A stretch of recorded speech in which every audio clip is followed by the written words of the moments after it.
Hey, what's up and welcome back. So we've gone through the preview images and leaks and full-on summary for Dragon Ball Super Chapter 66, so if you want to check those videos out, you can.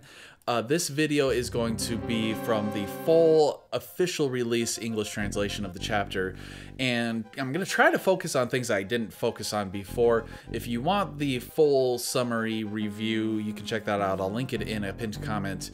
But I really appreciated the beginning here showing actually Vegeta's experience with Moro's energy draining technique, because nobody else really has. So he's the first one to jump up because he realizes what's happening, and Planetary Moro is absorbing the energy from all the people of Earth, and he's like, oh crap, everybody get off of the surface of the planet.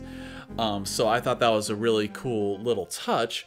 And what I also thought was neat was basically Goku's limit in Ultra Instincts, because Moro is basically just coming out with more and more arms to try to punch Goku with. And I thought it was a little bit weird that Planetary Moro is basically Maris level, and he absorbed the planet to contain all of that power. And now he's absorbing more power, so he said that in the last chapter that Goku and Moro were evenly matched. So now, logically speaking, Moro should be more powerful than Ultra Instinct Goku here. But I did like how they were kind of showing Ultra Instinct's limits in that, you know, you can't really dodge if you don't have the room to dodge, like if there's too much stuff coming at you. And this is kind of showing that Goku in Ultra Instinct still has room to improve, basically. So I liked that. In terms of Beerus going in, this, like in the summaries, it seemed that Beerus was very confident that he can go in and finish it quickly. However, the translations here indicates that he is actually relieved, or he seems relieved that the Grand Priest called them, and he's like, oh, this is no time to be here with these guys that in danger. We have to go to the Grand Priest right now. Phew, you know what I'm saying? So I thought that was really kind of funny, and still leaves it ambiguous for how, you know, Beerus is full power. But this with the English translation makes it seem like Beerus wasn't nearly as confident as the summary made it out to be. So Whis' little involvements going down to kind of pep talk Goku, I thought that was interesting. I don't think it was necessary to use so many pages to do it. I guess it wasn't that much, but he could have just yelled to Goku and say, hey Goku, you can do this. But it was a really nice moment between trainer and student, so that was fine. So Moro getting more and more power, he starts growing bigger, like the mountain Moro part of him. Remember, he's fused with the earth, not just this section of earth. So Vegeta comes in and he starts kind of bashing on the earth. And I'm thinking, okay, so this whole dynamic between Vegeta, Goku, and Moro is a very nice balance between the struggle against Moro, because it's not just like Goku had his moments. He had multiple chapters against fighting Moro, so it's time for the other guys to shine a little bit and at least help to some degree. And what I really liked was that all of everybody, even the freaking people on Dende's on the lookout, even they had a hand in helping. So Goku here says everything's riding on this fist of mine, and I'm thinking, okay, it's same with last chapter when you gave Moro a Senzu bean, remember that? I'm like, okay, now you're taking it seriously? Come on, dude. So he starts flying through, and this was very reminiscent of when Gohan was fighting 7-3 with Piccolo's copy, with 7-3 stretching his arms out and trying to get Gohan. So neat stuff. Definitely didn't need to use up so many pages. I feel like the pacing in this was rather, I don't know, unbalanced, as well as all the paneling. Like, there's a lot of pictures every page. So I feel like that could have been spaced out more, but really great art, especially this image of Goku flying through Moro's hand. Really great stuff. So as this is happening, of course, Vegeta is using Forced Spirit Fission, and he's using actual ki blasts to do it. And I really hoped that he would do this, except I hope that he would like surprise attack Moro from behind or something like that to utilize it that way. But the problem with this is that Vegeta literally says he's draining me faster than I can strip him of his spirit. So as was established, they have to be standing or making contact with the ground for Moro to be draining their ki, right? So why isn't Vegeta just floating like a couple feet above the ground and punching the ground from there? Instead, it kind of seems like Vegeta's kind of battling himself. He's like in a raft with a hole in it and dumping the water in the boat out back into the ocean, but there's just water coming back into the boat, so it's almost pointless. You know what I'm saying? What is also pointless is that they made a point to mention that Vegeta can separate fusions. So he can separate 7-3 and Moro, and he should be able to separate Moro from the Earth, I would think. So he doesn't do that here, so maybe he can't. Maybe since Moro's fusion with the Earth is from Moro's magic and not like a 7-3 kind of thing. No, that doesn't make sense. He should be able to separate Moro from the Earth. Yeah, so I don't know. That doesn't make sense, but I'll bring that up in a second here when we get to the end of the chapter. Now, here's another little issue I have, is that for some reason, Goku like words it really weird. He says, "I guess I still don't have enough God power." I'm like, what do you mean? Like, yeah, like Moro should be stronger than you now, but is God Ki like the only thing that mattered? Like, I don't know. This doesn't like make sense, and the power scaling in this chapter is kind of wonky too. When we get a little bit later, it's like they're saying God power is the only thing that can. I don't know. Like God power is the only thing that matters, I guess. So for some reason, Jocko says, "Oh, God power. Oh, I'm making this connection for some reason, like very much out of nowhere." I can see where Jocko's coming from, but it seems like a very loose connection, and I don't know how he thinks like the Grand Supreme Kai could help in this situation, but I guess maybe he's like, okay, I'm gonna go, you know, why not? I guess. So Goku gets drained of his power by Moro, so Moro should be like at least twice as strong as Goku now in terms of ki. Vegeta's frustrated. Everybody else shows up, and they land on the ground because they're smart. While Moro is draining everybody touching the ground of all of their energy, they decide to touch the ground. Chaozu is the only one not touching the ground, so he's the smartest one of the bunch. So Piccolo comes up with kind of a convoluted way to solve this problem, and so they give Vegeta all of their ki so that he can kind of create a little spirit bomb. And then it's very convoluted, and I feel like it's literally only there to get everybody involved in this, you know, climactic battle, which is neat. But the thing is that Forced Spirit Fission isn't the spirit bomb. Like, they're treating Forced Spirit Fission like it's the spirit bomb. With the spirit bomb, Goku asks people for their energy, they raise up their arms, and, you know, he takes it from them. Here, like, what's Bulma gonna do? How much ki is she gonna give? Like, what is the point? All of these guys on the lookout, all of their power combined is like, what, maybe Raditz?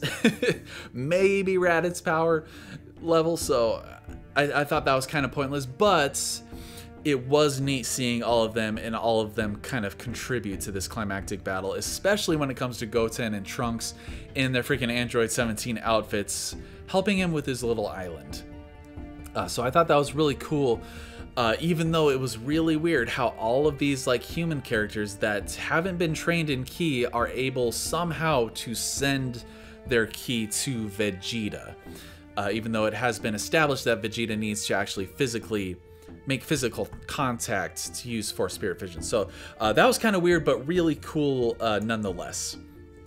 So he gives all of that to Goku, and Goku immediately starts launching himself, trying to break himself free of Moro's grasp. And I really liked this struggle. There was a lot of tension there, and it was showing that, man, all of these people and all of their power could only get Goku to Super Saiyan Blue level, which I actually thought was kind of weird because Vegeta gave up like his energy too. So that should have been enough to get him into Ultra Instinct, or at least Ultra Instinct Omen levels. So I thought that was kind of weird, but Jocko arrives on the lookout and he goes to Majin Buu. So this is kind of like, oh, what's Jocko doing?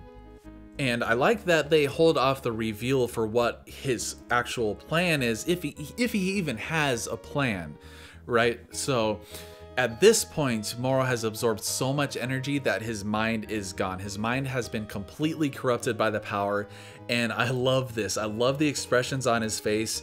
It's just priceless, and it just shows like such a desperate situation that these guys are in. That Moro is so powerful that he has become insane with power, and they've basically exhausted all of their options to defeat him.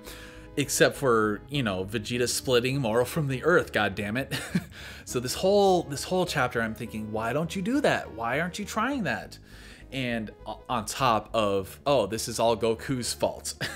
So what happens next is such a great reveal and such a hype moment. And not only that, it's shown in the art, the extra detail and shading. We actually have shading in the art when the giant ball of energy of Oob's power is seen in the sky, casting light on all of the heroes.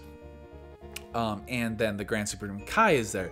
So this makes, I mean, obviously super, super cool stuff, really detailed art, and it's awesome. But underneath all this awesome stuff, I'm thinking, what happened? How did you wake up Majin Buu? Like, how did Jocko accomplish this, you know?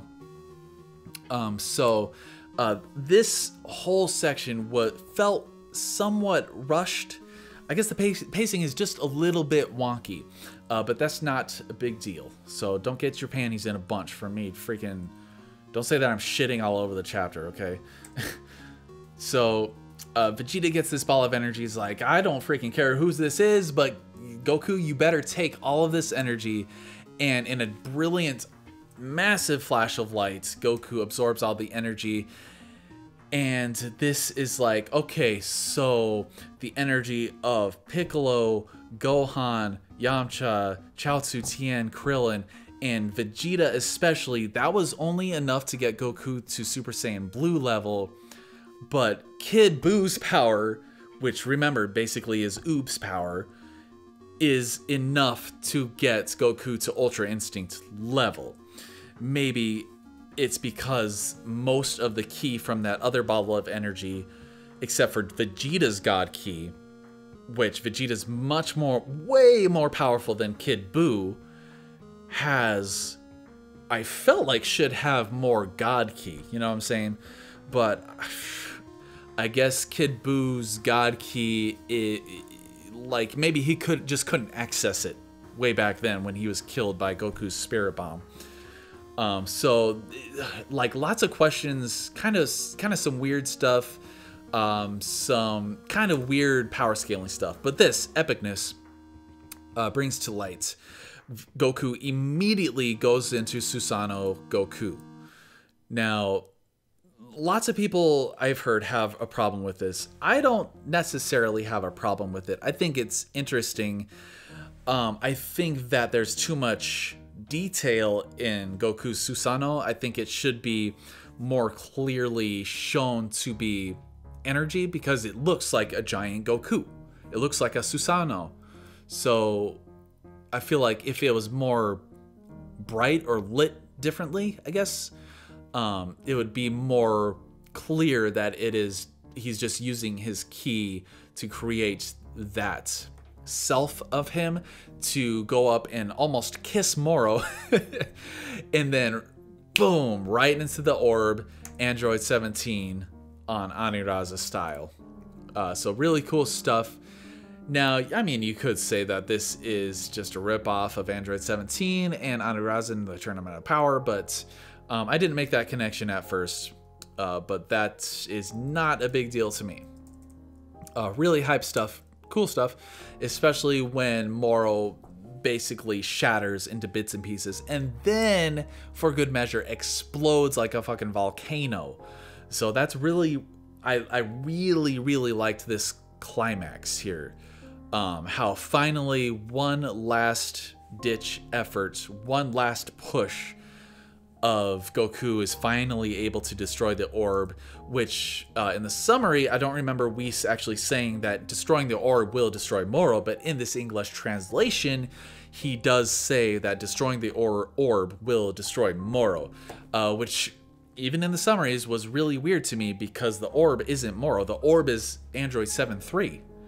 Moro doesn't have orbs. Remember, Moro is the one fused with Earth. Android 7-3 is not fused with Earth. So that is one reason why I think that there is still a part of Moro still alive and is going to immediately attack Goku from this ditch. Because if we remember in the 23rd Tenkaichi Budokai, Piccolo Jr. was down and defeated, quote unquote. Goku turned to his friends, thumbs up to them, and immediately was mouth beamed through the chest. So Goku, I feel like you are celebrating a little too early.